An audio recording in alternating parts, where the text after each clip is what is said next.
So, if you go back through the history of French sports cars, it's a bit like sitting down and comparing an assortment of human shit. However, go back to the mid-20th century and there was one little French car company that actually managed to get it right. Hey there guys, and welcome to FP1. And with the news breaking a few weeks ago that the Renault Formula 1 team had to be rebranded again as Alpine for the 2021 season, I thought it might be a good idea to look into this brand in a little bit more detail. And what might surprise you is this isn't the first time Alpine have tried to enter Formula 1 before. But we'll get to that later. But before we do get into things, guys, I just want to take the time again to thank you for all of the incredible support on the channel as of late. And I know I say that every single video at this point, but it's just surreal. The way we are still growing, it's absolutely crazy. And that end of year goal of 5,000 subscribers looks like we can, well, it looks like we can hit it sooner than I thought. So yeah, it's out there now. I put it on Twitter, but if you haven't seen that, go and follow me, by the way. But yeah, I've said that if we hit 5,000 by the end of the month, so by the end of September, I will do a shoey. Regretting that already, but there you go. If that's something you want to see, go and click on that red button down below and help get us there. But with all that out of the way though, let's go through the decorated history of the Alpine brand.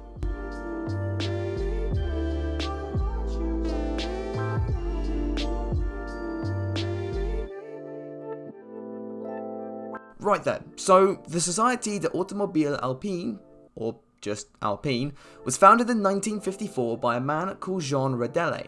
Ridele found a passion for motorsport after the Second World War, racing Renault 4CVs and endurance races such as the Mille Miglia and the Coupe des Alpes in the late 1940s and early 1950s. These Renaults, however, were, well, a bit so Ridele went about making them lighter by adding modifications. After dabbling with some success at the Le Mans and Sebring endurance races, the Alpine brand was set up in 1954.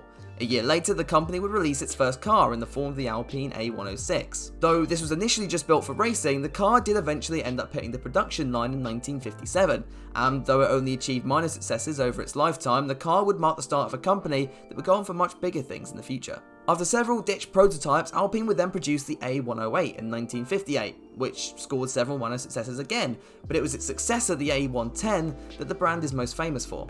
Around the time of that car's release in 1961, Alpine had caught the attention of French giant Renault, and by the end of the 1960s, their entire competition budget was being fed into Alpine's rallying campaigns. And remember, this was a time where you wanted to be affiliated with Renault, unlike nowadays. Bruh. The original A110 produced a fairly underwhelming 51 brake horsepower. However, the small team slowly tinkered with upgrades over the 1960s and 70s, meaning by the time the cars rocked up to the 1973 World Rally Championship, they were producing well over 180 brake horsepower, more than 3 times the original amount. The Alpines would dominate rallying in the 1970s. The A110 would narrowly lose out to Porsche in 1970, but dominate the season the following year, winning 5 out of the 9 rounds and ending the campaign with double the points of second place finishers Saab. Now the marquee would only contest 2 rounds in the 1972 season, but would return full time for the inaugural season of the World Rally Championship in 1973. Here they would once again dominate, with Alpine taking home 6 wins and 2 1-2-3 finishes in Monaco and France.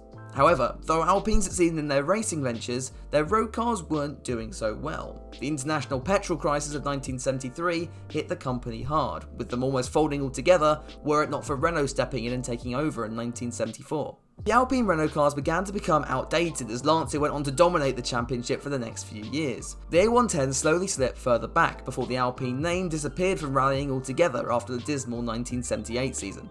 However, in the background, Alpine and Renault had set their sights on other categories, most notably Le Mans. Oh, and Formula 1 as well. The A442 and A442B cars would enter the Le Mans 24-hour race in 1976 and 77, before taking the win the following year in 1978. Along with this success in endurance racing, Alpine had also been building Formula 2 cars. However, their success here, well, at least at first, wasn't particularly special. In fact, the original cars were so bad, Alpine decided against putting their own name on them. However, when Renault came in with a more competitive engine, the team took future Formula 1 driver Jean-Pierre Jabouille to the European Formula 2 Championship in 1976. And more success would follow the year after, with a second title win, this time with René Arnoux in 1977. All sights were aimed on Formula 1 then. Alpine even decided to sell off their F2 team to shift full focus on joining the F1 grid for the 1977 season. However, this didn't actually happen. Alpine even had a test car built and were almost ready to race for the 1977 season.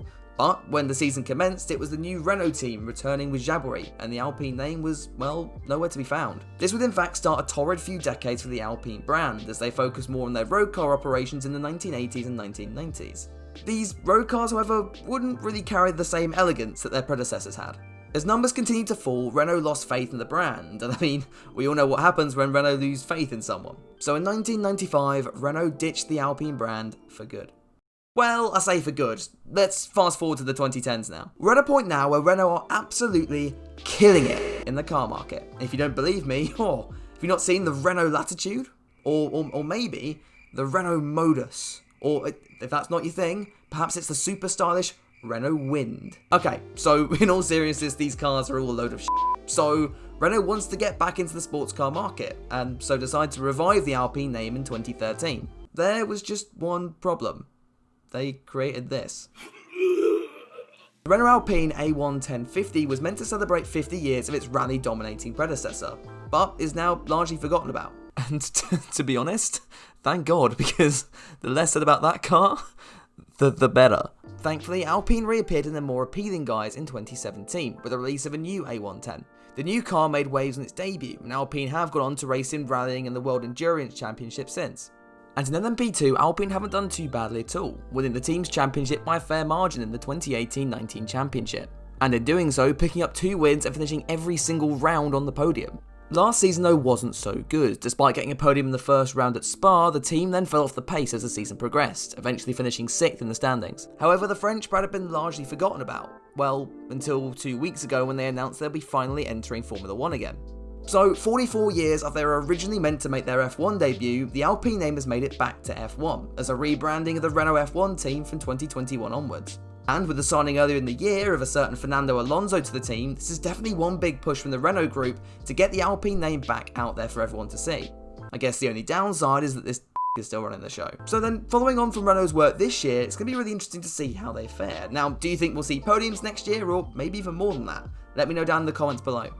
And if you did like what you see here, make sure you do like the video, subscribe for even more content just like this, and follow me over on Twitter, and all links for that will be down in the description below. But yeah, I will see you all for another video soon, but until then, have a good one, guys. And one last thing, guys, before I do end things up, as I'm editing this, we've just crossed 5,000 subscribers over on YouTube, so just a massive thank you for that. It's been a surreal few weeks, a surreal few months, really, so yeah, massive thank you again. That shoey is coming, don't you worry.